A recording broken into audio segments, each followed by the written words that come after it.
Champ, là. Ça va? Tu as le bas de l'écran avec le... J'ai le bas de l'écran. J'ai pas le bas de courageux, il est cassant, il est... Bien. Il empêche les gens de s'intéresser au match. C'est hallucinant. Mesdames et messieurs, chers amis, je vois que nous sommes très nombreux, j'en suis tout à fait ravi. J'ai l'immense plaisir de vous présenter le professeur émérite de la VUB, Jean-Paul Van den Bruggen, qui va nous entretenir ce soir du beau en mathématiques. Alors je lui cède immédiatement la parole et je vous souhaite une bonne soirée. Merci. Mesdames et messieurs, tout d'abord, je dois remercier l'Institut pour m'avoir invité. C'est assez étonnant, j'ai travaillé la plus grande partie de ma vie académique à la VUB, tout proche, mais les occasions où j'ai pu donner des conférences à l'ULB sont vraiment rares.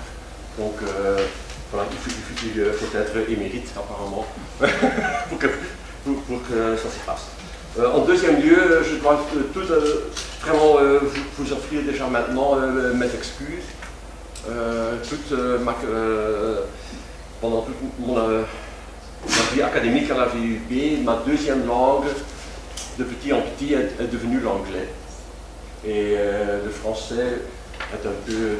Bon, en troisième lieu, donc ça veut dire que j'espère que je vais réussir à utiliser cette belle langue de telle façon que ce que je veux dire va quand même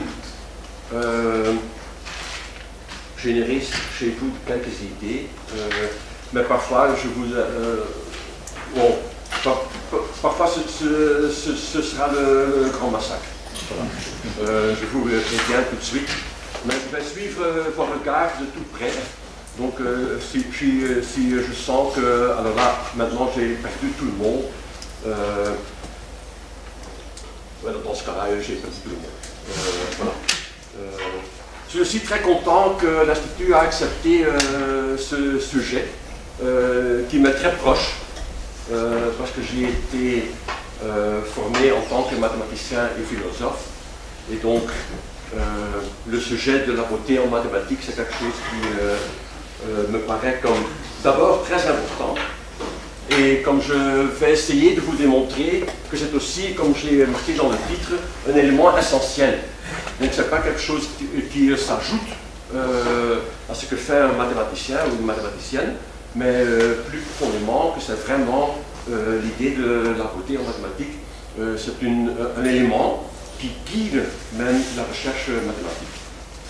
Donc ce que je vais essayer de faire, c'est d'abord de vous présenter quelques considérations générales, puis, comme j'étais indiqué dans le titre Birkhoff Revisited, c'est-à-dire de reprendre les travaux de Birkhoff, qui sont peut-être pas très connus. Si le nom ne vous dit rien, pas de problème, c'est très normal, parce que ce que Birkhoff a fait dans les années 30 a été un peu oublié, mais moi je crois que, et c'est le troisième point, que j'ai une interprétation alternative de ce que Birkhoff avait en tête, et cette interprétation alternative, je crois, est un moyen de comprendre au moins une partie de ce qu'on pourrait appeler une forme de beauté en mathématiques. Et puis finalement, je vais dire quelques mots sur pourquoi la beauté est essentielle et autres conséquences de cette idée. Voilà. D'abord, je crois que c'est très clair quand on lit les mathématiciens eux-mêmes qu'ils se soucient de la beauté. Ils font tout le temps des remarques, souvent dans le marche, pas dans leurs textes mathématiques même, mais quand ils font des réflexions de ce que c'est faire du travail mathématique, très souvent, ils utilisent que, par exemple, une preuve est belle et que cette beauté de cette preuve ajoute quelque chose à cette preuve. Et j'ai noté quelques noms. Naturellement, il y a pas mal d'observations sur la beauté en mathématiques d'Henri Poincaré, mais en Angleterre, il y a Godfrey Hardy dans son fameux livre Mathematician's Apology. où il essaye d'expliquer pourquoi j'ai dévoué toute ma vie aux mathématiques, pourquoi les mathématiques sont tellement importantes pour moi. Et en fait, une grande partie de ces raisons sont liées à la notion de beauté. J'ai aussi marqué Jacques Hadamard, puisque c'est lui qui a pour la première fois fait une étude assez approfondie pour comprendre plus précisément quand les mathématiciens, y compris dans son cas aussi les physiciens, quand ils parlent de beauté, qu'est-ce qu'ils veulent dire.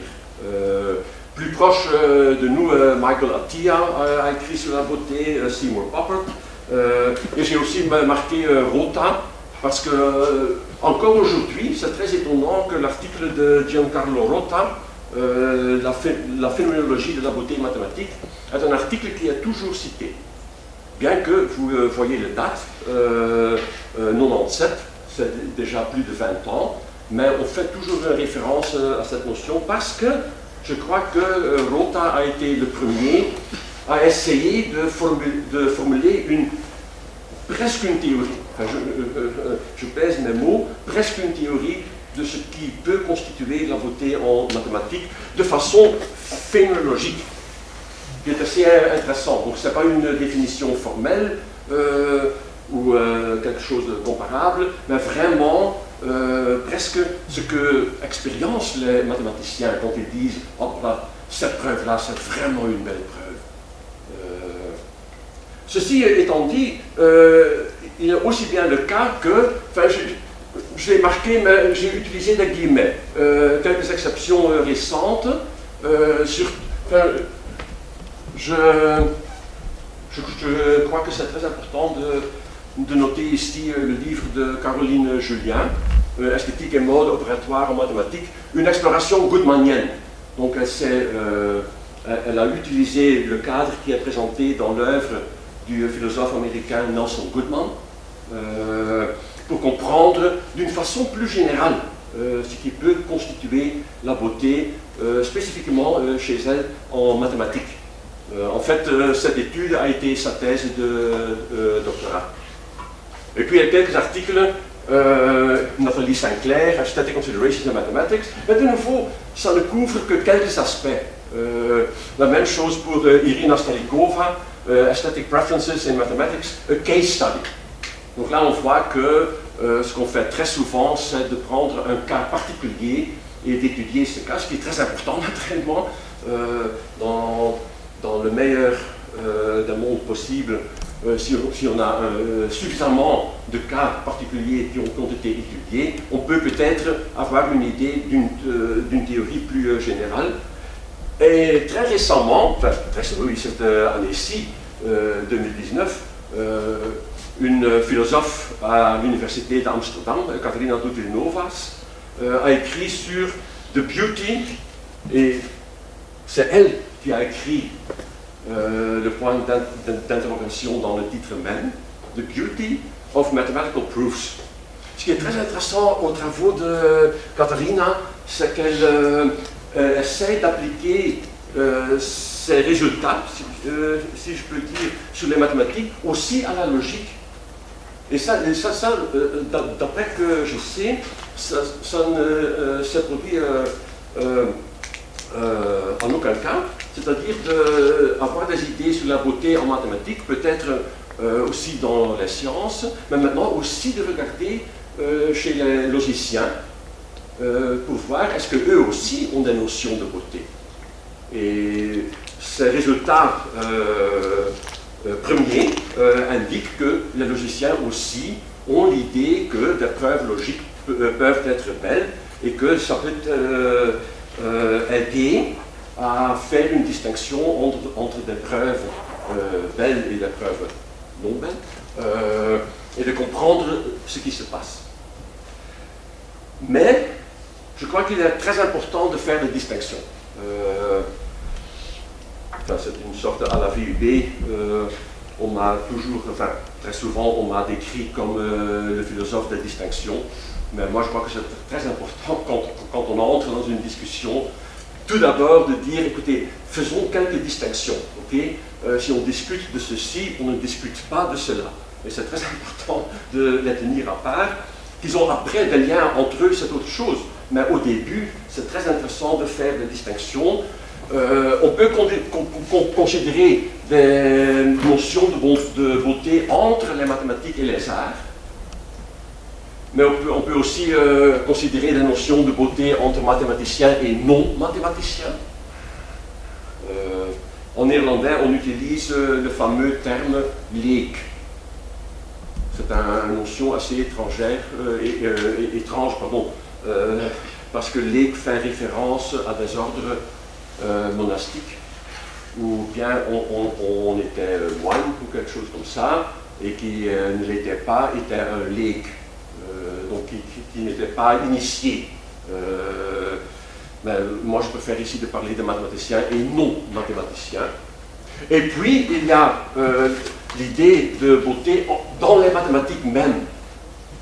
Et ce soir, je parlerai plutôt de cette forme, ou ces formes, en pluriel, de beauté en mathématiques. Donc, je ne parlerai pas des dessins comme ceci. Voilà, ça, on connaît. Les images fractales et tout, mais je n'en parlerai pas. C'est intéressant, ne me comprenez pas mal, mais ce n'est pas mon sujet ce soir. Ou sinon, vraiment, ça mérite une conférence à part. Vraiment.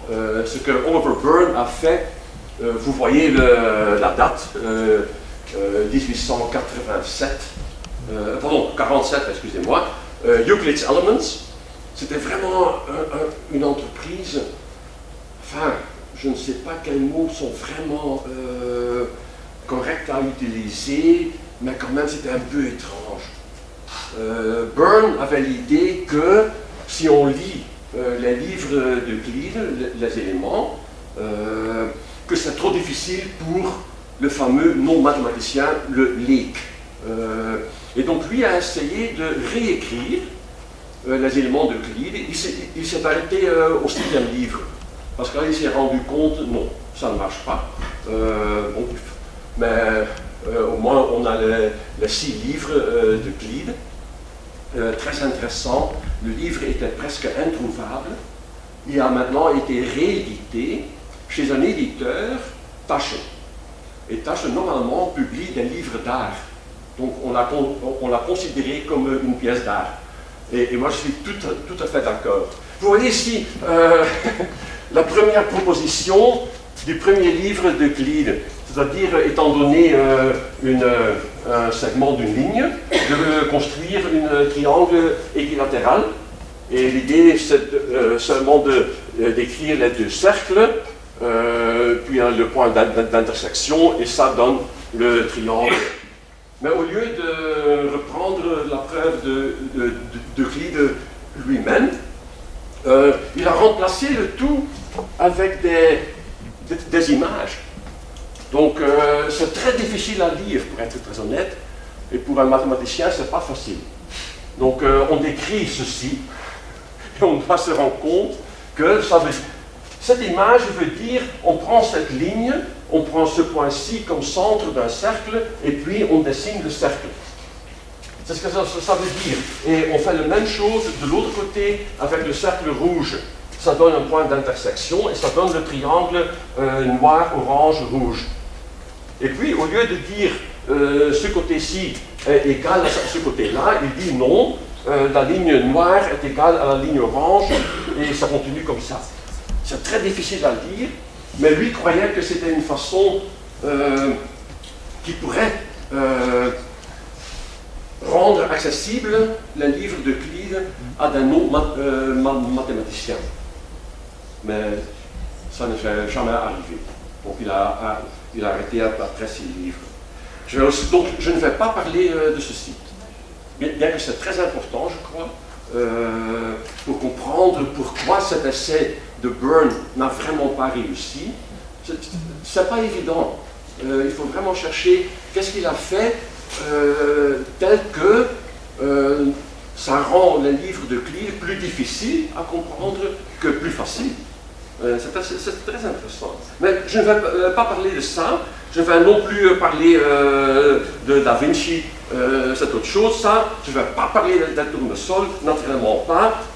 Donc, voilà. C'est déjà une grande partie qu'on peut éliminer. Je ne veux pas parler de tout cela. Okay? Donc, je vais vraiment regarder à la notion de beauté en mathématiques même. Et vous voyez que j'ai mentionné ici 5 possibilités, théorèmes, preuves, étapes dans une preuve, de certaines transitions dans une preuve. Les transitions eux-mêmes peuvent avoir une forme de beauté, la théorie et la définition. Je vais me restreindre, je vais me limiter aux théorèmes et aux preuves.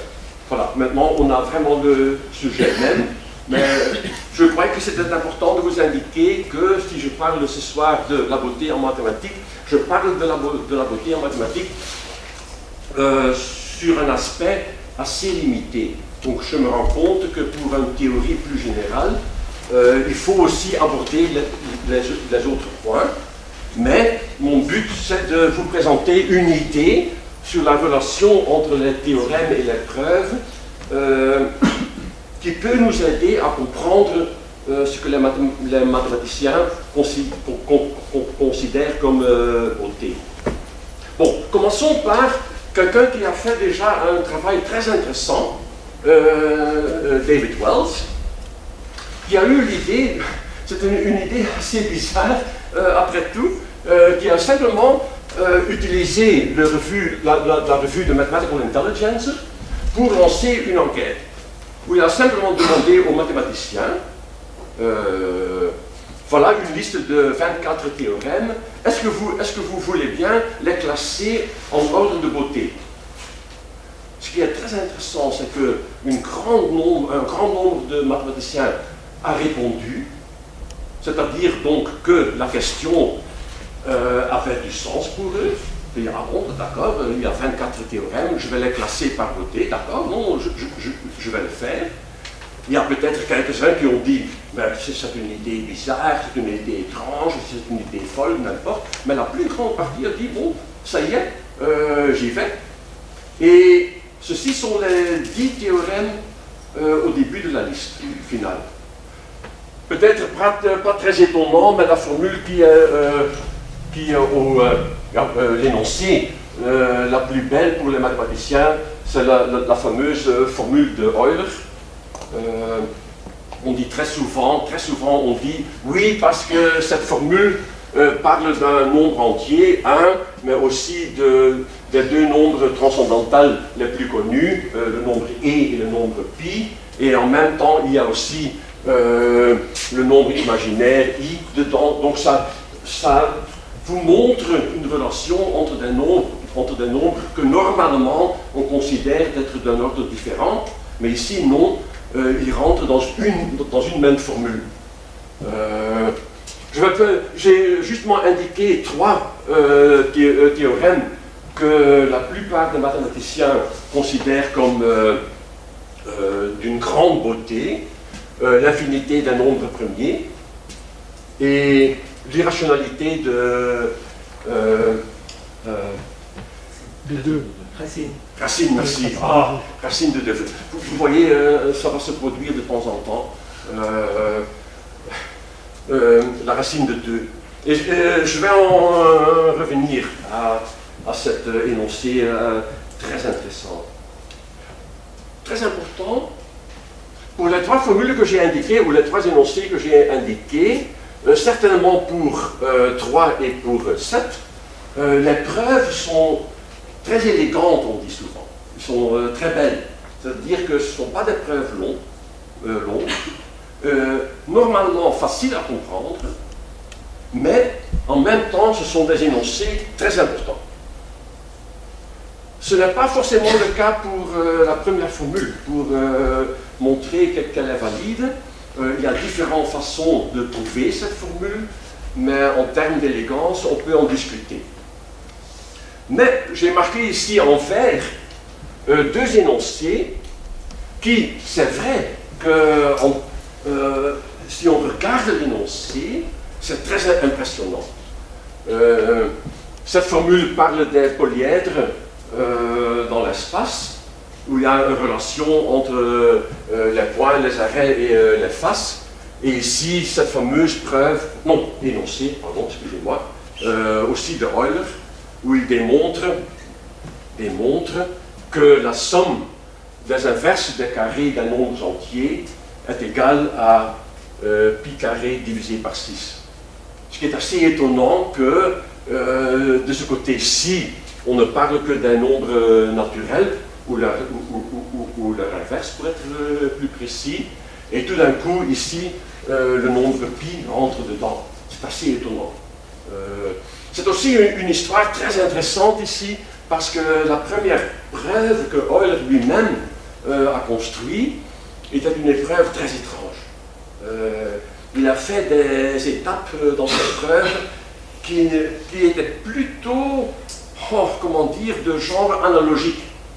Si on peut faire ceci dans ce domaine-ci, on peut faire aussi cela dans ce domaine-là. Mais ce n'était pas tout à fait clair pourquoi est-ce qu'on peut transférer cette idée ici à cette idée-là. Ce n'était pas évident du tout. Maintenant, on a des preuves qui sont parfaitement en ordre. Donc ce n'est pas forcément le cas, c'est le point que je veux faire, qu'on peut trouver des énoncés belles. Ça ne veut pas dire que les preuves qui sont associées à ces énoncés sont eux aussi belles. Donc ça veut dire que déjà maintenant, je peux vous dire que, c'était ma première impression, que la relation entre les théorèmes et les preuves est une relation non triviale. Donc on ne peut pas dire si l'énoncé est belle, forcément la preuve aussi doit être belle, et inversement. Ce n'est pas le cas. Donc, que se passe-t-il si le théorème et la preuve sont liés? Et c'est cette question que je veux aborder. Quelle est la relation entre un théorème d'une part et la preuve d'autre part? Et pour élaborer cette idée, je fais recours à cet ouvrage assez étrange de George David Birkhoff, publié en 1933, Aesthetic Measure, mesure esthétique. C'est un livre assez bizarre, pour être très honnête. J'ai ajouté tout de suite que ce livre n'a pas été pris vraiment au sérieux. On a dit, bon, c'est un mathématicien qui se lance dans d'autres domaines, peut-être que ce serait mieux qu'il ne l'a pas fait. Il n'est pas dans sa propre domaine, donc normalement c'est normal que ça pose des problèmes. Mais en même temps, on peut démontrer historiquement que ces travaux de Birkhoff, bien qu'ils soient aujourd'hui presque oubliés, ils ont marqué le début de ce qu'on appelle maintenant l'esthétique formelle mathématique. Et on en discute toujours maintenant.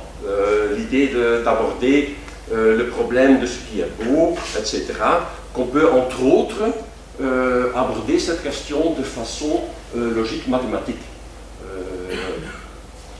Et naturellement, c'est lié à la théorie de l'information de Claude Shannon. Et c'est vrai que Birkhoff, dans son enthousiasme, puisqu'il a trouvé une formule pour exprimer la beauté d'un objet artistique, qu'il a tout de suite eu l'idée, peut-être que je peux faire la même chose pour l'éthique. Donc il a aussi écrit un article où il présente une formule pour des énoncés d'ordre éthique. Alors là, vraiment, cet article-là, on peut l'oublier. C'est vraiment lancé dans un domaine où ça n'a rien à faire. Mais pour le aesthetic measure, c'est autre chose. Voilà. Je crois que j'ai préparé... Oui. Je vais maintenant vous montrer la formule en question. Voilà. Je sais, c'est très simple. C'est probablement trop simple. Mais c'est un bon début, je crois. M égale O divisé par C.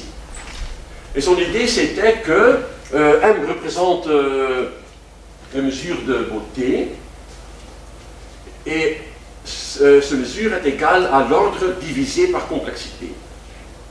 Tu vois l'idée de base, c'est-à-dire que si on a un dessin, par exemple, mais il a aussi appliqué à la musique, par exemple, il dit s'il y a beaucoup d'ordre, c'est plus beau.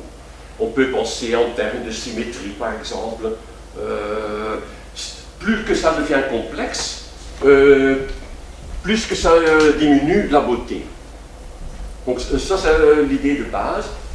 Le livre, de point de vue historique, c'est un livre très intéressant à lire, parce qu'il applique cette idée aussi bien à des formes géométriques, mais aussi aux ornements. Oui, on peut expecter ça. Et aussi à la musique, donc c'est vraiment très élaboré. Et j'ai pris un seul exemple que je vais montrer tout de suite, mais je veux quand même ajouter qu'il fait, dans ce sens-là, un bon travail. Il essaye de démontrer pourquoi cette formule, pourquoi on peut formuler cette formule de façon tellement simple. Parce qu'il explique que si on commence par une mesure de beauté qui est une fonction de l'ordre et de la complexité, il a des arguments pour démontrer que on peut remplacer l'ordre et la complexité par leur proportion, et puis par simplicité, il dit, bon, je vais voir si c'est une fonction de O divisé par C, je vais essayer la forme la plus simple, ce qui est simplement M égale O divisé par C. Donc il y a vraiment, ce n'est pas une idée bizarre où il dit, bon, je vais essayer quelque chose, assumons que c'est M égale O divisé par C. Non, il y a bien une argumentation où il essaie de démontrer c'est acceptable de prendre cette formule comme base.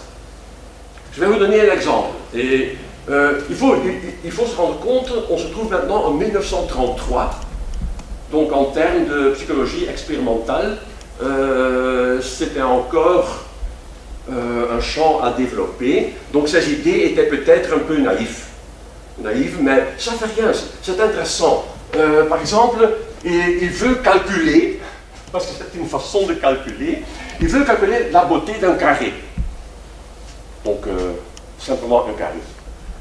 Et ça, la mesure est égale à V plus E plus R plus HV moins F divisé par C. Et V, c'est la symétrie verticale, qui m'est égale à 1, E égale 1 si V égale 1, ce qui correspond à une forme d'équilibre. R, c'est la symétrie rotationnelle, donc 2 pour un carré. HV égale 2 si et seulement si le polygone s'insère dans une grille horizontale verticale. Donc on peut mettre un carré très nettement dans un carré, dans une grille horizontale verticale. F égale 0 si la figure est suffisamment régulière. Et C, la complexité, c'est 4. Et son idée était très, je sais, peut-être très naïve, mais ça je peux déjà maintenant vous dire que je ne vais pas utiliser la formule de Birkhoff comme lui l'a conçue. Son idée c'était le plaisir qu'on a de regarder une figure. Et pour un carré, ça commence bien, on suit un côté du carré, puis il y a le point là. Et là, on doit faire un changement de vue, de perspective, si on veut, d'un angle droit, puis on continue, et de nouveau, on doit faire un changement, encore une fois, on le fait 4 fois. Donc, pour cette raison, C égale 4, et si on fait la calculation, on arrive que la mesure de beauté d'un carré, c'est 1,5. Je sais que ça, ça doit vous étonner. Okay? Mais vraiment, il a fait un grand travail parce qu'il a considéré des formes, n'importe presque, pour y calculer leur beauté. Donc l'étoile ici, ça n'arrive qu'à 0,90. C'est moins beau qu'un carré. Il n'a pas ajouté le cercle ici parce que le cercle, la mesure de beauté d'un cercle, il y a une infinité de symétrie, donc normalement la beauté d'un cercle c'est infini. C'est normal que le cercle vient en haut. on ne doit pas s'étonner qu'il arrive à ce résultat-là. Comme j'ai dit, je ne vais pas vraiment défendre l'approche de Birkhoff, mais j'ai eu l'idée que cette formule m égale O divisé par C, peut-être qu'on peut l'appliquer au théorème et aux preuves. Pourquoi pas? Très souvent, j'aurais pu vous donner un nombre assez large de citations où des mathématiciens disent que le plus beau en mathématiques est un simple preuve d'un résultat profond.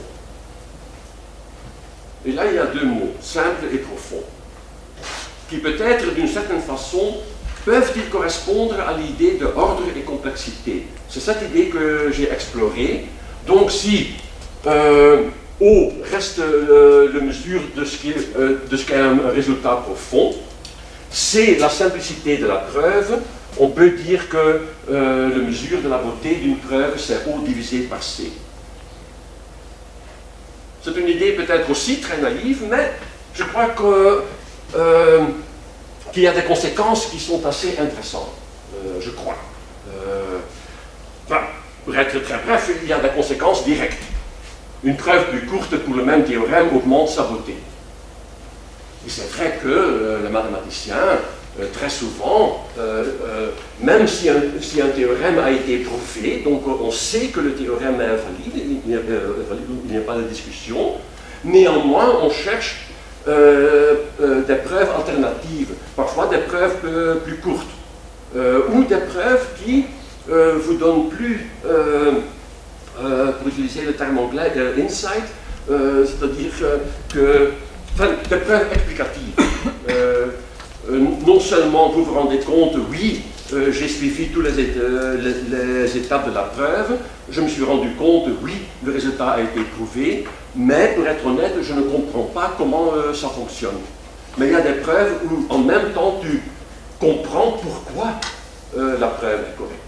Ce qui est un élément additionnel. Étant donné, c'est un problème que je signale et où je n'ai pas vraiment de réponse pour être honnête, étant donné que seul le ratio, donc O divisé par C, est pris en considération, un résultat sans conséquence avec des preuves vraiment courtes pourrait être aussi beau. C'est une possibilité. Je n'ai pas trouvé de cas pour être très honnête. J'ai été fortement étonné dans ma recherche de voir que des résultats ou des théorèmes qu'on pourrait initialement considérer comme ok, ceci est vraiment quelque chose à part, c'est une bizarrerie quelque part, que néanmoins il y a des liens avec d'autres théorèmes et on se rend compte que quand même, oui, il y a des liens, donc c'est plus profond que je l'ai imaginé. C'est pas facile de trouver, pour ainsi dire, des cas vraiment à part. C'est très difficile. Un peu plus de détails. Parce que c'est bien de dire un résultat profond, mais qu'est-ce que peut être un résultat profond? Et là, j'ai une idée assez, de nouveau, peut-être naïve. J'ai ici remplacé la notion de profondeur par l'idée de connectivité. Et c'est un phénomène que les mathématiciens savent très bien. C'est une grande partie de leur travail. Il y a nombreux théorèmes qui sont de cette forme-ci. Si une énoncé A est le cas, alors B est le cas. Et très souvent, A même n'a pas été prouvé. Donc on a prouvé que si on a A, on a B. Pour tous les théorèmes de cette forme-là, si un jour on réussit à prouver A, tout de suite il y a un nombre de conséquences qui suivent immédiatement. Parce que si maintenant on réussit à prouver A, puisqu'on a déjà prouvé que si A alors B, on a maintenant B. Et il y a plein d'exemples. Je n'ai pas osé aborder ici ce soir l'hypothèse de Riemann, mais l'hypothèse de Riemann est un exemple parfait ou une fois que cette hypothèse-là qui peut vous remporter $1 million, si vous êtes intéressé, mais très honnêtement, ne le faites pas. Michael Atiyah a fait un essai récemment, juste avant de disparaître, mais c'est plus compliqué que cela. Mais ça, c'est une façon d'exprimer cette connectivité. C'est une manière d'exprimer cette connectivité de façon très directe. On voit que si je réussis à prouver A, immédiatement j'ai B. Mais en quoi est-ce lié à la preuve A? Et prenons maintenant, retournons à l'exemple de la racine de 2. J'ai mis deux preuves à côté, et enfin, je vais le dire déjà maintenant, pendant beaucoup d'années, ma preuve préférée c'était celui-ci, maintenant c'est celui-là. Ce qui démontre que même les mathématiciens et philosophes peuvent changer d'idée. Je trouvais cette preuve très belle parce qu'elle ne fait pas référence à d'autres parties des mathématiques. Donc on commence par la supposition que racine de 2 égale à une fraction, donc on suppose que ce n'est pas un nombre irrationnel et qu'on a éliminer tous les facteurs en commun entre A et B, donc on a simplifié A divisé par B au plus simple, donc le plus grand commun diviseur est égal à 1.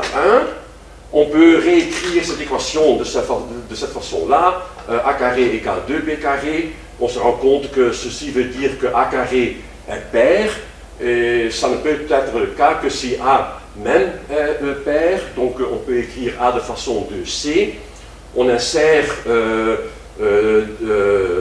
2C dans l'équation, ça donne 4 fois C carré égale 2B carré, donc après simplification, 2C carré égale B carré, on se rend compte maintenant que B carré doit être pair, donc ce qui veut dire que B même doit être pair, et on a maintenant déduit que A égale 2C et B égale 2D, donc ils ont un facteur en commun, c'est-à-dire 2, et donc le plus grand commun diviseur de A et B n'est plus égal à 1, contradiction, donc la supposition de départ est fausse, donc racine de 2 n'égale pas une fraction.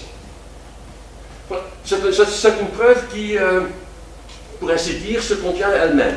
On n'a pas besoin de faire référence à d'autres parties des mathématiques.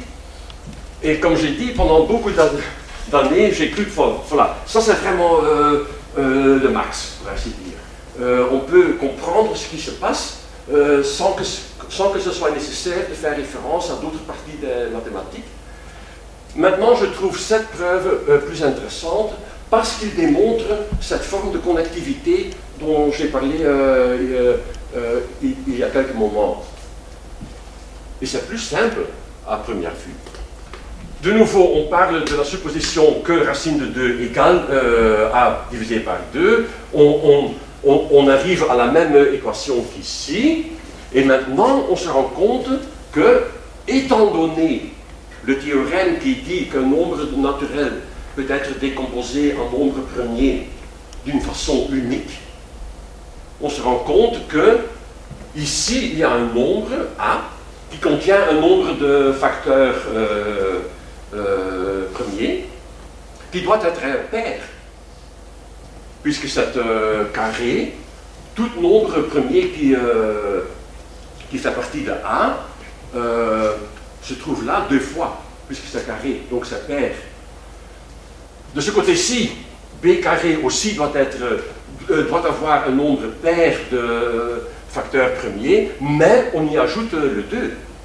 Donc c'est un nombre premier en extra, ce qui veut dire de ce côté-ci, il y a un nombre impair de facteurs premiers. Donc on a un nombre qui se décompose ici en nombre premier pair, ici en nombre premier impair, ce qui est impossible parce que la décomposition doit être unique. C'est une preuve peut-être un peu plus difficile, puisqu'on fait maintenant référence à un autre théorème, Mais maintenant, je trouve cette preuve plus intéressante et plus belle, parce que ce n'était pas évident, c'est-à-dire pour moi, ce n'était pas évident du tout, qu'il y a un lien entre l'irrationalité d'un nombre, donc qu'on ne peut pas exprimer un nombre de façon A divisé par B, et que le fait qu'on ne peut pas exprimer ce nombre de cette façon-là est lié au fait de décomposition unique d'un nombre. À première vue, on n'attend pas qu'il y ait un lien entre les deux. Eh bien, il y en a un lien. Et ça, c'est intéressant. Donc, c'est pas seulement une forme de connectivité, mais c'est en même temps une connectivité surprenante, si on veut. Il y a encore une troisième preuve qui va arriver. Donc la preuve sur le côté droit est plus belle car elle montre la connectivité. J'ai ici mis quelques conséquences, mais je vois que le temps progresse. J'ai jusqu'à demi. Oui, ben au-delà, je t'en prie, vas-y, continue. Ah bon, d'accord. Ouais, il ne faut jamais dire ça. Hein, Non, c'est trop dangereux. On sait où on commence, on n'a aucune idée où on va arrêter. Bon, j'ai 30 slides, comme on dit. Ceci, c'est 22. Donc, on est sur la bonne route. Mais néanmoins, permettez-moi de regarder l'image suivante immédiatement, parce qu'ici, c'est une autre preuve. Enfin, je dirais même maintenant preuve entre guillemets. Ok? Une preuve, j'ai marqué ici alternative, aussi entre guillemets. Plutôt, pour certains, ils disent que c'est une bizarrerie, pour d'autres, c'est plutôt surprenant. Et cet exemple fait référence à une discussion très intéressante parmi les philosophes des mathématiques. En anglais, on appelle une preuve pareille a proof by looking. C'est-à-dire qu'on va regarder la figure aussi longtemps que nécessaire, et tout d'un coup, on reçoit l'idée. Ah ben oui, c'est évident. Ce qui démontre d'ailleurs que la trivialité en mathématiques, c'est parfois très compliqué. On peut prendre beaucoup de temps pour dire « Ah ben oui, c'est trivial ». Ceci indique, pour certains, c'est une preuve, pour d'autres, non, c'est pas une preuve, ça me montre le chemin qui pourrait aboutir à une preuve, qui est autre chose, naturellement. Mais essayons. Vous vous rappelez l'équation a carré égale 2 fois b carré.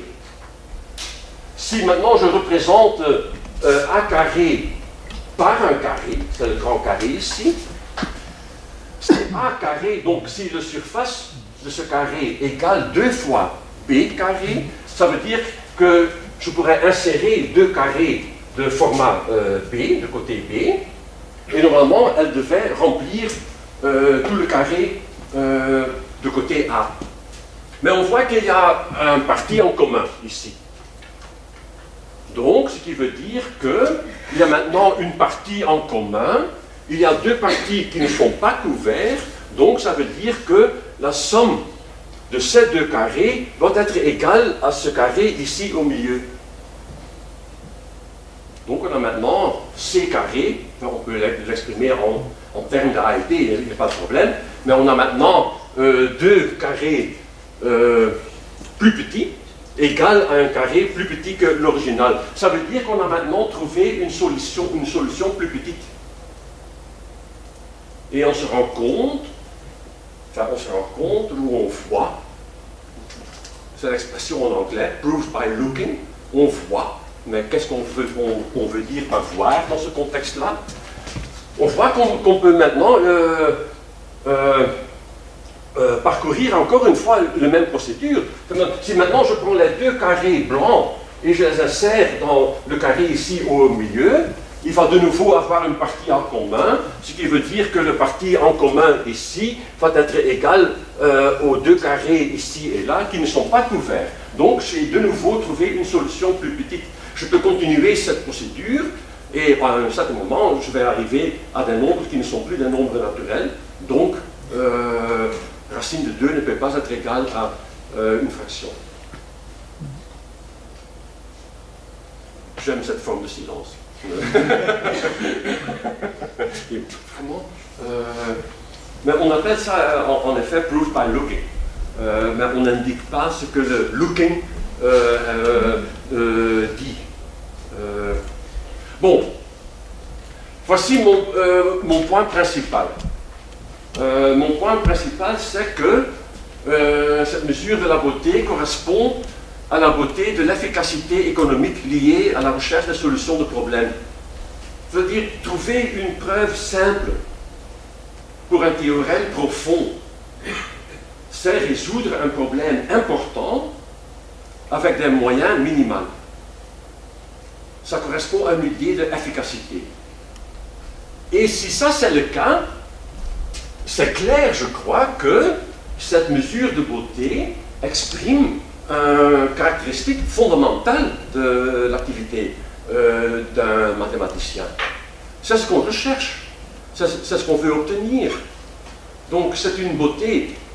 En même temps, c'est dit que c'est clair que c'est une forme de beauté très spécifique, liée à la recherche des preuves des théorèmes, mais c'est une forme de beauté qu'on trouve dans cette efficacité économique. Réussir à résoudre un problème avec des moyens minimaux, c'est impressionnant, pour ainsi dire. Je ne vais pas utiliser le mot sublime, parce qu'il y a des connaisseurs de Kant parmi nous, et je sais qu'on doit être très prudent avec l'utilisation du terme sublime. Je sais, donc je n'ai pas utilisé le sublime ici. Bien que parfois j'ai l'impression qu'il y a des preuves qui ont cette statut de sublime. Où vraiment on est tellement étonné, mais comment est-ce possible? Comment est-ce possible? Enfin, c'est ce que les mathématiciens eux-mêmes, enfin non, pas forcément tous les mathématiciens, mais les fameuses preuves du livre, Proofs from the Book, et le livre, enfin, on peut dire, non, un recueil de ces preuves existe, Proofs from the Book. Ce sont des preuves qui ont cette propriété. Tu vois l'énoncé et tu t'imagines, mais comment on peut prouver cela? Et on fait des essais et on trouve, après quelque temps, beaucoup de temps dans certains cas, on trouve une preuve, mais oh, je l'ai prouvé. Et maintenant, tu regardes le Proofs from the Book. Il y a une preuve de 3 lignes. Ok, ça te prend une mi-journée pour comprendre qu'est-ce qui se passe ici. Mais une fois que tu le vois, encore une fois que tu le vois, tu te dis, ouais, normalement, on utilise des mots qu'on ne peut pas utiliser en plein public.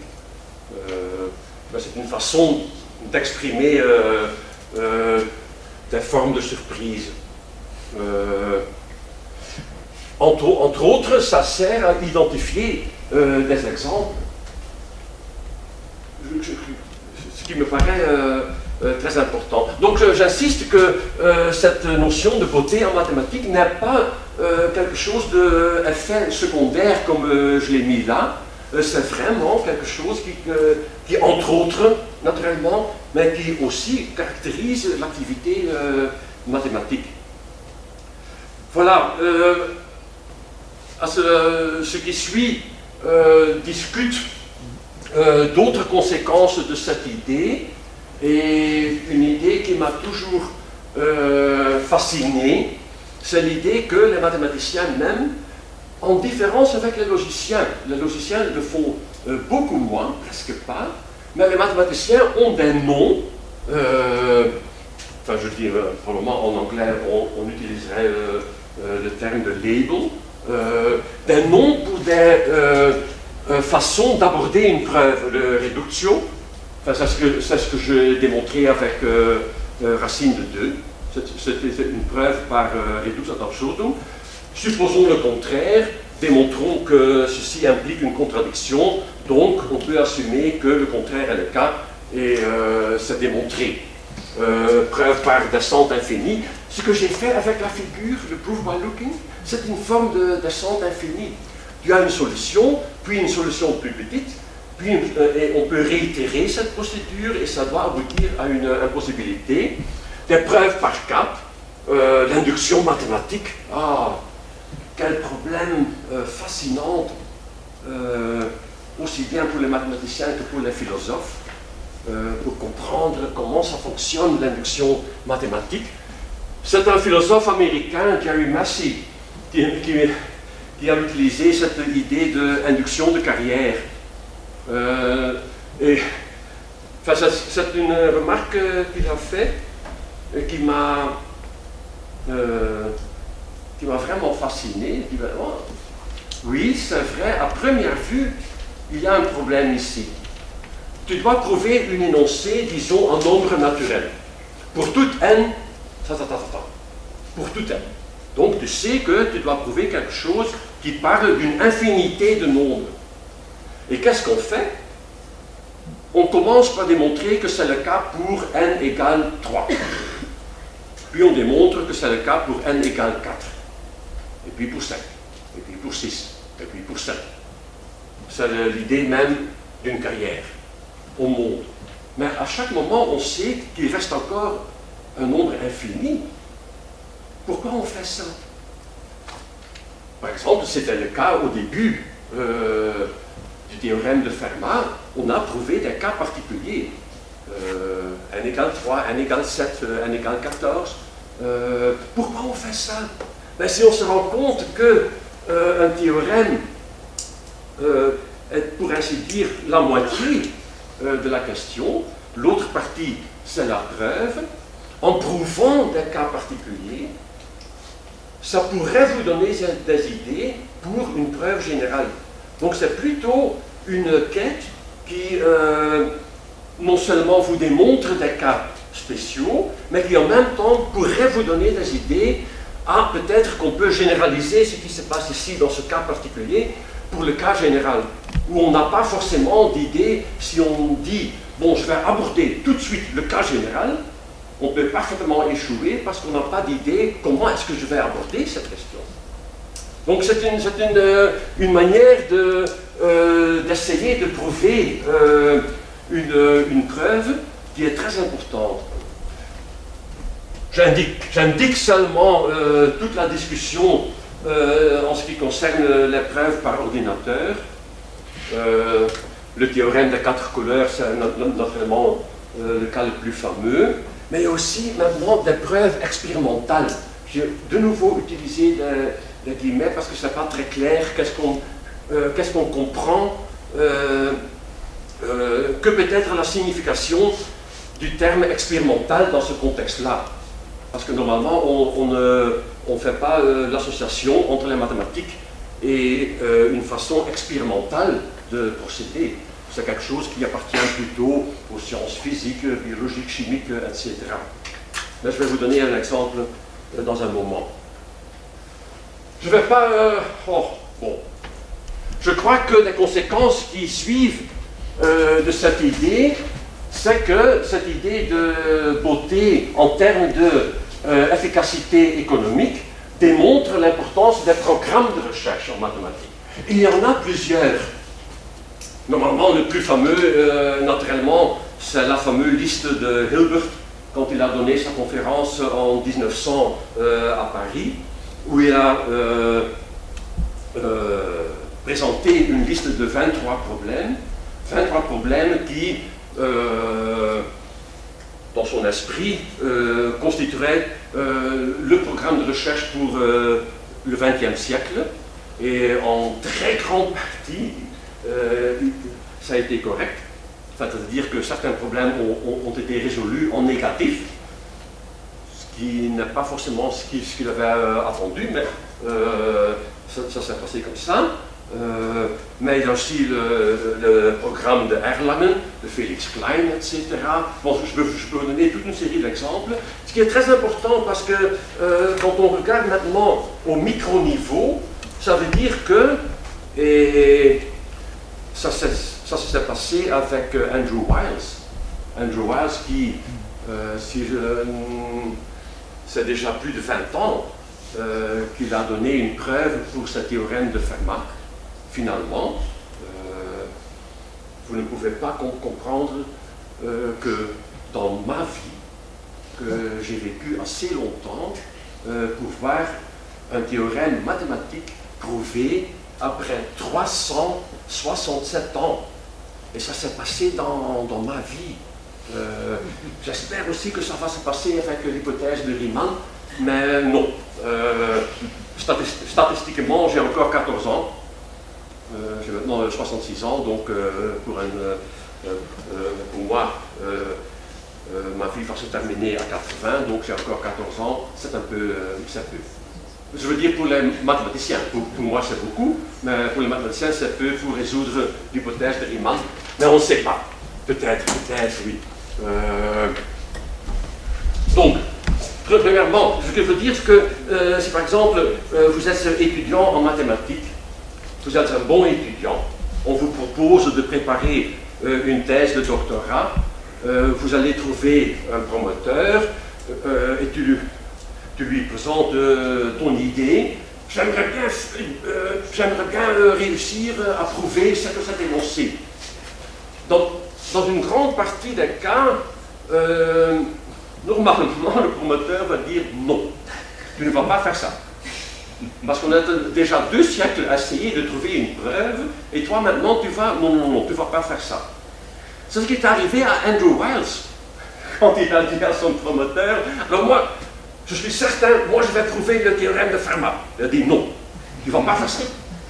Tu vas essayer cette question-là. Il l'a fait, et entre-temps, un autre mathématicien, Kenneth Ribet, a démontré que, bon, si tu réussis à résoudre ce problème, tu obtiens Fermat gratuitement. C'est-à-dire ce qu'on appelle un corollaire.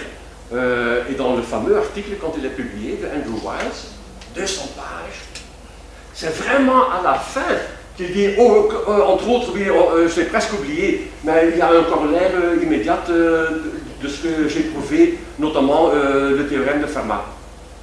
Donc on dit toujours, voilà la preuve de Fermat. Non, pas vraiment. Mais c'est ce que je veux dire ici.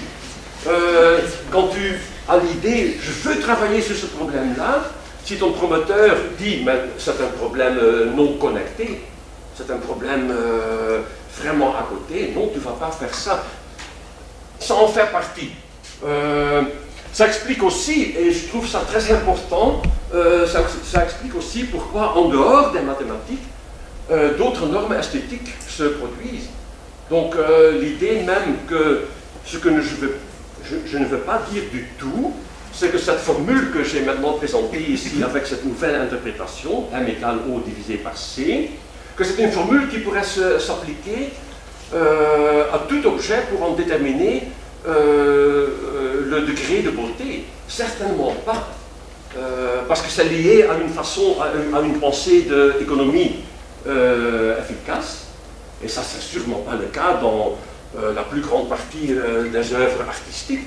Là, il y a d'autres considérations qui entrent.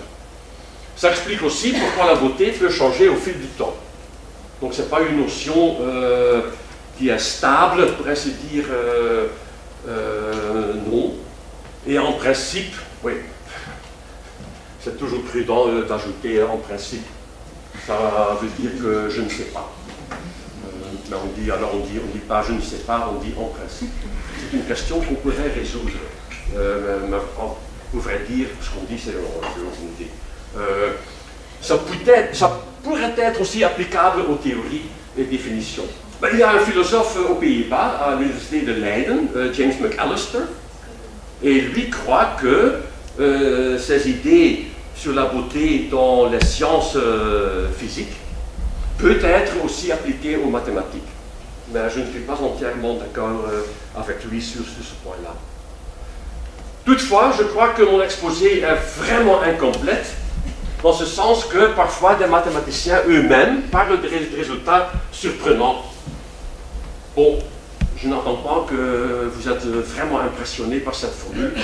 Moi, je le suis, parce que c'est une expression pour le nombre pi qui est obtenue par un ordinateur utilisant un algorithme PSLQ. Et c'est assez étonnant de trouver pi exprimé de telle façon.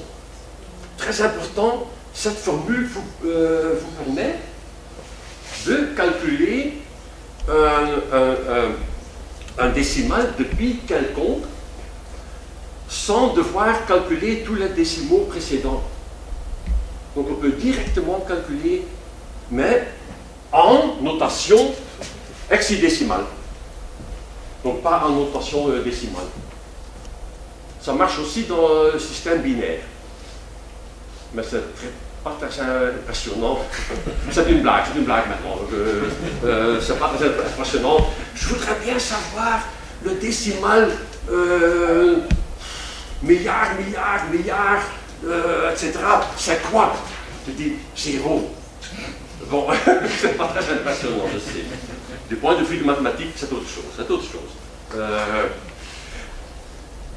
C'est une partie de la réponse, et ce que je montre ici est déjà une forme de préparation à la deuxième conférence, parce que j'ai été très impressionné par la lecture de François Le Lyonnais dans ce beau livre, Les grands courants de la pensée mathématique. De nouveau, vous voyez que c'était publié en 1948. Il y a un article dedans, La beauté en mathématiques, de François Le Lyonnais lui-même. Et ce qui est assez étonnant, ce qu'il lui présente est une idée. Oui, il y a cette notion d'efficacité économique, donc où on veut résoudre des problèmes de façon économique, mais ça ne correspond qu'à une partie des recherches des mathématiciens. Lui parle d'une beauté classiciste et d'une beauté romantique. Et c'est lié à la question, ou bien on travaille dans un domaine des mathématiques qui est déjà bien élaboré, donc ça veut dire qu'il y a un agenda de problèmes à résoudre, ce qu'on veut, on aimerait bien avoir une preuve pour tel ou tel théorème ou énoncé. Donc là, pour le Lyonnais, ce serait plutôt classiciste que maintenant dans l'idée même de cette économie efficace. Mais quand tu abordes une domaine nouvelle, alors là, c'est romantique. Et il donne comme exemple Cantor. Cantor qui a été le premier à vraiment décrire ce monde des infinités mathématiques en pluriel.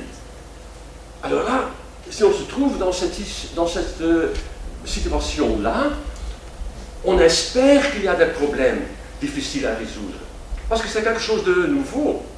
Donc on aimerait bien qu'il y a plein de problèmes, que c'est compliqué, que c'est difficile, qu'on a l'idée on ne va jamais réussir à résoudre ces problèmes.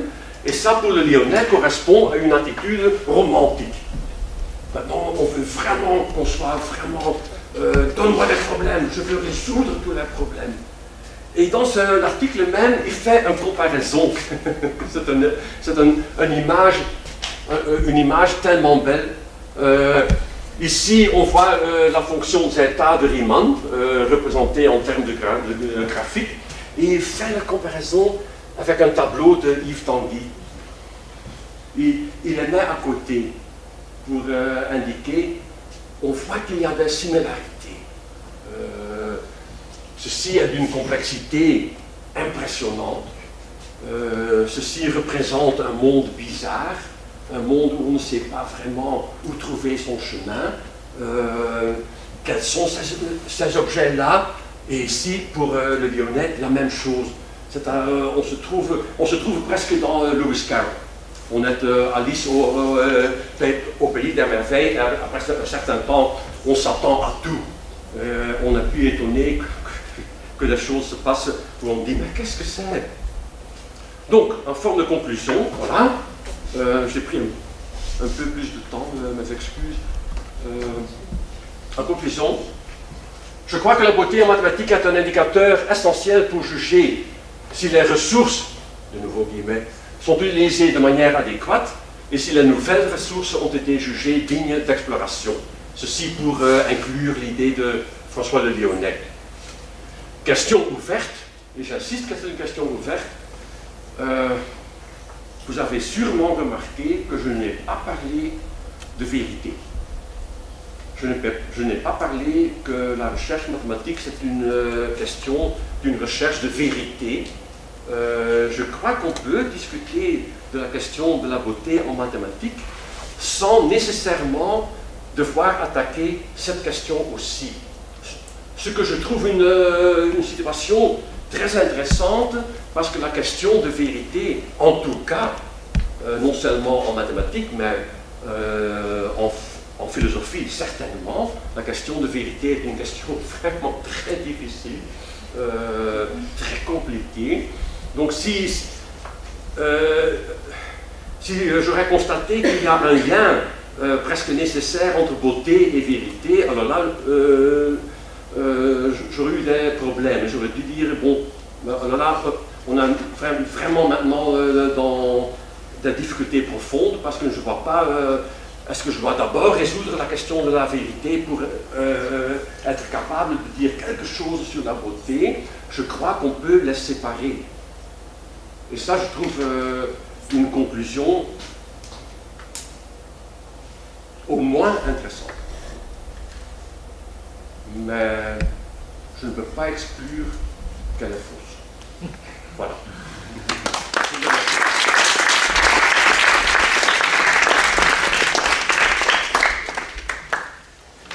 Bien, alors, je voudrais remercier Jean-Paul pour cet exposé passionné et passionnant qui cadre bien avec les objectifs de l'Institut des hautes études de Belgique. Je fais un peu de publicité pour notre institut, bien sûr. Et j'ouvre immédiatement le débat. S'il y a des questions, je vous donnerai la parole. Les étudiants ne doivent pas avoir peur de poser des questions. Oui, Kéro? Oui. Alors moi j'ai deux questions, bon, une très brève, mais la réponse sûrement un peu longue. J'aimerais savoir ce que vous entendez vraiment par beauté. Je n'ai pas une définition, mais en tout cas une idée de ce qu'est la beauté, notamment en mathématiques par exemple. Et alors, vous avez mis dans le sous-titre un élément essentiel des mathématiques, et je me demandais si c'était essentiel dans le sens d'indispensable, ou alors vraiment d'indispensable, ou alors vraiment dans le sens de ce qui appartient à l'essence des mathématiques. Je demande parce que il me semble maintenant qu'il y a quelque chose de naturel dans la beauté, par exemple, notamment dans les théories classiques sur le goût, en littérature, oui. Où Voltaire disait « j'idolâtre le simple ». Donc c'est comme un grand écrivain. Et je comprends maintenant que tous les critères qu'on a mis en place à l'époque en littérature, pour asseoir le simple, pour justement essayer de faire quelque chose de beau, ça a du sens. Par exemple, je sais pas moi, si je produis des phrases très mal construites grammaticalement, on va avoir des difficultés à comprendre, et du coup on sera énervé, et donc on n'éprouvera pas le plaisir qu'on éprouverait à écouter un beau texte bien fait, etc. Et c'est exactement ces critères-là que je retrouve dans quelques critères de beauté en mathématiques, et notamment dans cette formule M égale O sur C. Je me dis qu'il y a les liens, et voilà, donc du coup, alors, qu'est-ce que la beauté, et est-ce que c'est naturel? Oui. Bon, première question, qu'est-ce que la beauté? Tu as sûrement remarqué que j'ai évité de répondre directement à cette question. J'ai pris comme point de départ que si les mathématiciens en parlent, donc eux me disent voilà une belle preuve, j'ai essayé de comprendre de quelle forme de beauté parle-t-il. Je comprends qu'on pourrait dire oui, mais cette notion de beauté correspond à une efficacité économique. Bon, tu peux l'appeler ce que tu veux, mais il ne faut pas appeler ça beau ou belle. On peut dire, bon, c'est une degré d'économie, d'efficacité, c'est peut-être pragmatique, je ne sais pas, mais c'est pas forcément de beauté.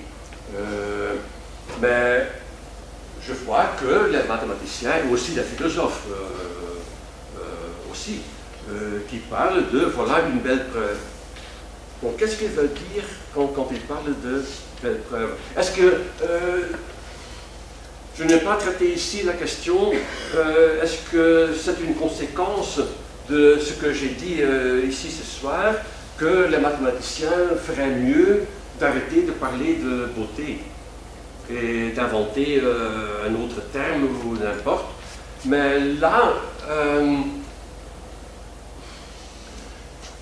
pour cette raison, j'aime bien l'article, c'est la raison pour laquelle je l'ai mentionné, de Giancarlo Rota. Lui parle aussi d'une phénoménologie. C'est-à-dire que moi, quand je vois une preuve et je suis impressionné, ça peut me rendre gai, ça me donne de plaisir. Ce sont les mêmes émotions, etc., que j'expérience quand je vois un tableau, une pièce de théâtre, n'importe. Donc, c'est vrai que j'ai évité la question. Enfin, j'ai fait une petite référence au sublime, parce que ça touche à cette question. Donc, c'est plutôt, disons que j'ai pris une attitude un peu plus Wittgensteinienne, c'est-à-dire que je regarde ce qu'ils font et j'essaye de comprendre. Et comme moi, je suis à moitié dedans et dehors, j'ai l'idée que j'ai quand même les mêmes sentiments. Mais c'est une vue de dehors en essayant de comprendre ce qui se passe. Mais c'est vrai. J'aurais aussi bien terminé cet exposé par dire doit y avoir un rapport avec la beauté. Avec la beauté plus générale, et pas forcément ce qui se passe en mathématiques. Bon, tu peux me rappeler la deuxième question? Naturel. Si c'est naturel. Naturel de... Par exemple, si les critères de la... Ah oui. Pardon, oui. Et j'avais un exemple en tête. C'est un bon exemple. Enfin, tu me le diras. Mais je crois que, par exemple, en littérature, tu as donné l'exemple des phrases longues, difficiles à comprendre. Néanmoins, en littérature, on peut écrire un livre comme Finnegan's Wake de Joyce. C'est impossible à lire. Pour être honnête, ce qu'il faut, c'est un Irlandais qui le lit de voix haute. Et là, on comprend, oui, mais c'est une composition musicale. Ce sont des je crois en Finnegan's Wake, il utilise plus de 20 langues différentes. Donc c'est impossible à lire. Mais en littérature, c'est possible. Je ne peux vraiment pas m'imaginer qu'en mathématiques, que quelqu'un aurait écrit une preuve tellement compliquée, totalement impossible à comprendre, et qu'on dirait « Oh là là là là, quelle belle preuve !» On discutera d'abord, est-ce que c'est une preuve, pour commencer. Donc, pour le formuler autrement, et en prenant moi-même comme exemple, j'aime aussi bien Piet Mondrian, ce qu'on attend d'un mathématicien et d'un philosophe mathématicien, on entend Piet Mondrian, ah oui certainement, et c'est vrai, mais en même temps j'aime aussi Jackson Pollock, les fameux grip paintings, j'aime ça aussi, pour d'autres raisons, mais donc je trouve ça une question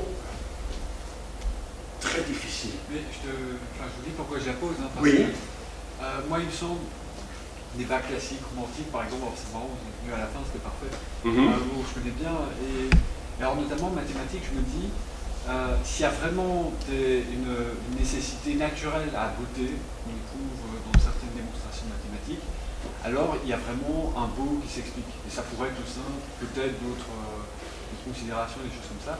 Si maintenant, ce n'est pas des raisons naturelles, je veux dire que c'est complètement subjectif.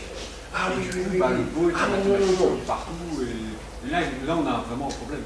Ah oui, non, entièrement d'accord. C'est pour cette raison que j'ai essayé d'établir le lien entre cette idée de beauté en termes de théorème et preuve, et cette idée d'économie, d'efficacité économique, parce que cela aussi peut se laisser mesurer, enfin, ça c'est une notion qu'on ne doit pas nécessairement considérer comme une notion entièrement subjective. C'est pour cette raison. Oui. Non, je comprends maintenant. Oui, c'est vraiment intéressant une situation pareille. Où on pourrait démontrer que, peut-être qu'on pourrait démontrer que quand on remonte dans l'histoire des mathématiques, c'est pour ça que j'ai mentionné presque juste à côté, de dire que c'est une notion qui n'est pas forcément stable.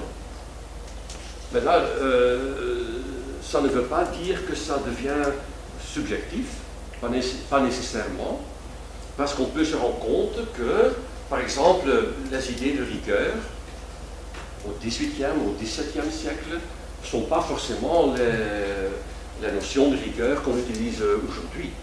Donc ça rentre aussi dans la discussion. Mais pour conclure, je n'aimerais pas, là je dois être très honnête, je n'aimerais pas la conclusion que ce soit une notion subjective, dépendante du mathématicien particulier qui nous dit, pour moi, c'est une preuve belle. Non. Je n'aimerais pas. Ah bon, il y a de bons arguments. On doit parfois accepter les conclusions qu'on n'aime pas. Merci beaucoup, Jean. Thomas, tu as une question? Dans votre travail de mathématicien, est-ce que ça vous est déjà arrivé de guider votre recherche ou de prouver quelque chose en recherchant la beauté? Que ce soit un critère et que ça vous guide dans la manière d'assembler les théories ensemble ou de chercher des arguments qui seraient plus élégants que d'autres, par exemple. Mais que ce soit le critère de beauté qui agisse comme le vecteur, en quelque sorte. Je dirais oui. Dans ce sens où parfois quand... Et ça s'applique aussi à la logique. On essaie de résoudre une question et par exemple quand on voit qu'on entre dans trop de détails, c'est ça. Qu'on dit non, c'est pas le bon chemin. Quand on se perd dans les détails, c'est pas bon. Et dans ce sens-là, oui, ça guide. Et parfois, ce sentiment est, je suis sûr que les mathématiciens présents ici ce soir certainement connaissent ce sentiment que tu essayes de construire une preuve, tu aboutis même, tu dis bon, c'est prouvé, mais tu as le sentiment qu'il y a un chemin plus court. Mais tu ne l'as pas encore vu. Et l'idée même que Poincaré, dont Poincaré parle, que quand il est en train, je crois que c'était un autobus qu'il était en train d'attendre, il met son pied sur la première, la première marche. Marche, oui. J'oublie toujours qu'un escalier a des marches. Parce que marche indique l'activité. On veut marche. Ok, et à l'idée. Mais l'idée qu'il a eue a été l'idée, je crois que je peux le dire, l'idée d'un concept. Pas forcément d'une preuve, mais il a vu avec ce concept-là, je dois y aboutir. Donc il a eu l'idée d'un concept. Ça c'est vraiment... ça me paraît pareil, une situation où tu dois construire quelque chose et parmi tous les instruments que tu as à ta disposition, tu dis non, je cherche quelque chose qui peut faire ceci, cela, et tout d'un coup tu vois, ah ben oui c'est ça. Et maintenant tu peux construire ce que tu voulais construire. Donc oui, dans ce sens-là, je crois que ça peut être dit. Oui. Oui. Justement lié à cette question-là, je pense qu'au lieu de dire que le vecteur directeur c'est la beauté, je pense qu'on peut dire que la beauté est un vecteur directeur vers la vérité, puisque c'est la question que vous posez la dernière qu'on peut faire. Enfin, juste une autre reformulation de ce que je vais vous dire à la fin. Je n'ai pas osé mettre cet énoncé dans mon texte ici. Je parle maintenant en tant que philosophe. Aussi, j'aimerais bien que ce serait le cas, que la beauté, d'une façon quelconque, nous montre le chemin vers la vérité. Ça, ce serait vraiment... je ne suis pas un platoniste moi-même, mais je peux m'imaginer que si on trouve une preuve d'une simplicité, peut-être qu'on est vraiment étonné que cette preuve tellement simple réussit à prouver cet énoncé tellement compliqué, qu'on se dit, bon, ça doit être vrai. Mais ok, j'avais des hésitations parce que pour vraiment lancer cette discussion, moi je proposerais de débuter avec William of Ockham, parce que chez lui il y a cette idée que, si maintenant je formule cette idée de façon très simpliste, que la simplicité peut être une guide vers la vérité.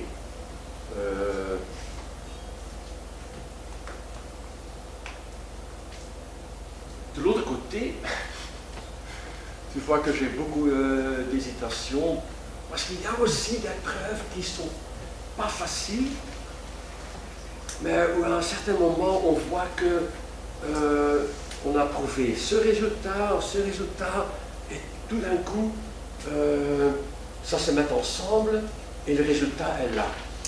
Si juste avant on t'avait demandé est-ce qu'il y a des liens ici, ben non, on a prouvé cette lame-ci, cette lame-là, je ne vois pas, et tout d'un coup, ça vient ensemble. On peut dire que oui, là il y a une notion de compréhension. J'ai juste mentionné cette question très difficile, on en discute toujours pour le moment, la notion de est-ce qu'il y a des preuves explicatives, comme j'ai mentionné, est-ce qu'il y a des preuves où tu comprends, tu vois, le nombre d'expressions est assez grand, où tu comprends ce qui se passe. Enfin, l'exemple le plus fameux, c'est ceci. Si on prend un carré, je le divise en 16 carrés plus petits. Je élimine les deux carrés opposés. Et imaginez maintenant que vous avez des dominos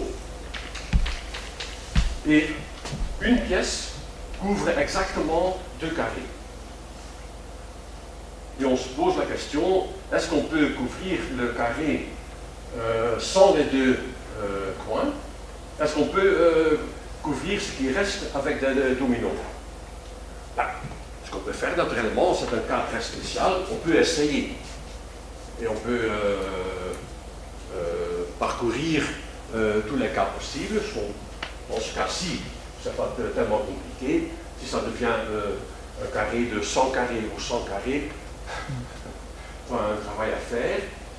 Mais il y a une autre preuve qui dit, mais écoutez, si tu vois ce carré comme étant coloré, comme dans des échecs par exemple, voilà, tu vois immédiatement que si tu mets une pièce sur le carré, ça doit couvrir un carré noir et un carré blanc. Mais les deux coins que tu as éliminés ont la même couleur. Donc le nombre des carrés noirs n'est pas égal au nombre des carrés blancs. Donc on ne peut pas couvrir le carré. Hein? Maintenant tu comprends. Tu comprends tout de suite aussi que s'il y a maintenant un carré 100 ou 1000, tu dis, ben, c'est pas la peine, je dois justement vérifier est-ce que les deux carrés ont la même couleur ou non. Si on a la même couleur, tu dis, impossible. Ça, c'est là, tu vois, il y a une explication, si on veut. Mais la grande question, est-ce que l'explication fait partie de la preuve ou c'est un élément qui s'ajoute? Et là, la discussion est toujours ouverte. Voilà. Parce qu'il y a aussi des philosophes qui disent non, en mathématiques, il n'y a pas d'explication. Voilà. Pour rendre la chose encore plus difficile. Autre question? Est-ce qu'en mathématiques, comme en art par exemple, les révolutions et les changements de repères peuvent aussi être considérés comme beaux en eux-mêmes? Vous parliez des inégalités de Cantor, Oui. où on peut se parler de la géométrie symbolique et de ces choses-là. Oui. Est-ce que ça peut être considéré comme des choses belles en tant que telles? Ben, c'est précisément ce que James McAllister, que j'ai mentionné, le philosophe à Leiden, aux Pays-Bas, lui vous le dira oui. Moi, je ne suis pas convaincu. Parce qu'entre autres, et c'est aussi une discussion qui est toujours ouverte, est-ce qu'il y a des révolutions en mathématiques? Il y a ceux qui disent, ben oui, mais si on regarde la situation d'une certaine façon, les mathématiques ne sont pas tellement différentes des sciences physiques, etc. Là, on accepte qu'il y a des révolutions en termes kuhniennes, etc. Donc, on peut aussi dire que la révolution non euclidienne, c'est une révolution dans ce sens-là. D'autres disent non, il n'y a pas de révolution. On peut avoir une situation où on a une discussion sur la notation, par exemple. Et ça, c'est vrai, il y a des moments dans l'histoire des mathématiques où on voit qu'un changement de notation a été fondamentalement important. On pourrait dire que ça a constitué une révolution, mais pas dans le sens kuhnien, dans la science physique, etc. Donc je suis très prudent pour me lancer dans cette discussion, mais je ne vois pas d'argument auparavant qui me dirait non, c'est impossible.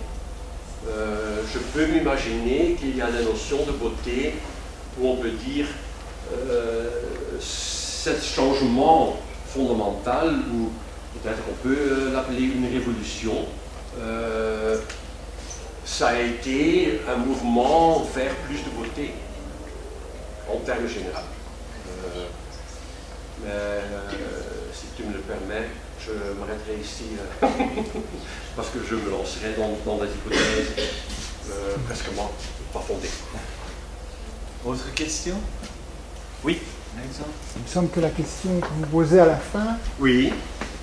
elle est quand même dans le cadre des mathématiques, c'est dans le cadre de quelque chose qui a été prouvé. La beauté, notre question nous intéresse que dans le cadre de ce qui est prouvé. Oui, oui, oui. Donc elle est seconde. La vérité est première, c'est la vérité mathématique sous forme de preuve. Et que la beauté est une bonne question, mais elle vient après. Quel sens aurait, je ne sais pas moi, une démonstration incomplète ou Oui. un faux théorème de dire qu'il est beau? C'est une belle question, mais le mathématicien, ça ne l'intéresse pas, cette question. D'accord. On est d'accord. Oui, oui, oui, oui. Mon autre collègue à Leiden, Göran Sundholm, se fâche toujours quand quelqu'un dit c'est une preuve erronée. Il dit si c'est une preuve erronée, c'est pas une preuve. C'est très facile. Ça ne peut pas exister. On peut croire que c'est une preuve, mais on se rend compte maintenant où il y a une erreur fondamentale, donc ça arrête d'être une preuve. Je suis d'accord avec vous, dans ce sens que quand j'ai dit que je considère la beauté comme un élément essentiel, ça n'implique pas nécessairement qu'il n'y a pas une sorte de hiérarchie, si vous voulez, entre ces notions que je considère comme essentielles. Donc si la beauté est quelque chose qui vient après, ça ne doit pas nécessairement invalider l'importance comme notion essentielle de la beauté. D'accord. Mais c'est vrai, je ne connais pas des cas où on dit voilà une preuve qu'on a acceptée comme étant correcte, où il y a une erreur dedans et qu'on trouve l'erreur beau. Je ne connais pas de cas. On peut comprendre que c'était parfaitement possible, que je crois que c'est une des preuves du théorème des 4 couleurs. qui a été accepté environ 15 ans. Et puis il y avait un mathématicien qui, à un certain point où il s'était marqué trivial, pour un cas spécifique, s'est demandé vraiment. Et il a continué à réfléchir et a trouvé que ce qui était trivial pour l'auteur était une énoncée équivalente au théorème même. Là, on pourrait discuter que ça a été important, parce qu'on s'est rendu compte qu'on a maintenant une formulation alternative du même théorème, donc qu'on pourrait utiliser d'autres moyens de preuve ou d'instruments de preuve pour essayer de le prouver. Mais là, je suis entièrement d'accord, ce sont des cas isolés. Ce serait fortement étonnant que si on dit « Oh, quelle beau erreur qu'il a fait ». En philosophie, c'est autre chose. En effet. Une dernière question, peut-être? Non? Eh bien, je vous remercie. Je remercie d'abord mon ami et collègue Jean-Paul Van Beveren